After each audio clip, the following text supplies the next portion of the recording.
darlings! It's so good to see you again. I'm Rarity Thorn. Welcome to the Kill James Bond podcast. I'm joined, as always, by Twilight Caldwell Kelly, by Apple Dev, and by a very tall horse who works in government. It's Princess Mia Mulder herself. we watched the greatest cinematic achievement of all time. We watched My Little Pony the movie. I hate you so much. I'm putting in the theme song now. I thought you meant like something written down. No, we're just doing this, and frankly, I'm so totally over the cute pony thing. Well, you saved me doing the introduction, which is good. Thank you, Abby.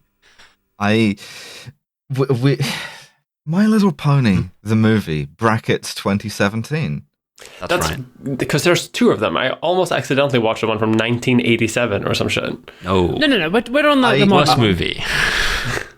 I feel like at some point we may have to go back and revisit that for contrast. But no, this was Abby's pick. Yeah, of for course. A bonus episode. Okay, so listeners, if you're not familiar with the brony phenomenon, I was not, to be honest. If you're unfamiliar, turn off now and run away and maintain your innocent little lives. No, so you know when people are like marooned at sea and they're like, I survived by eating seagulls, or they're like stuck in a cave and they're like, I licked moisture off the cave walls.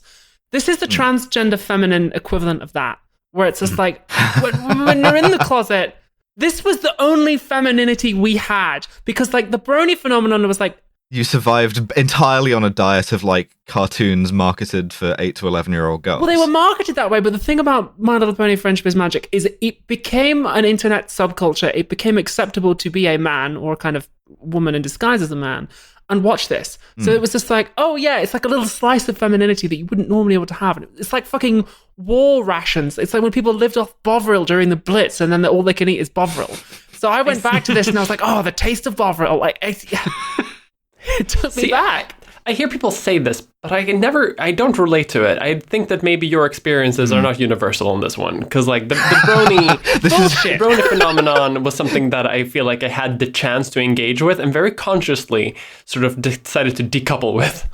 I'm not saying all trans women did this, but I'm saying that there's a subset of us who this was the thing. I was not in the trenches with you, Abby. I wasn't here for this. I had a different experience of trans femininity, and I was never into My Little Pony. No, Ellis, we belong to the other path. There's two paths in the road to go through. One is My Little Pony, and the other one is Hearts of Iron mods.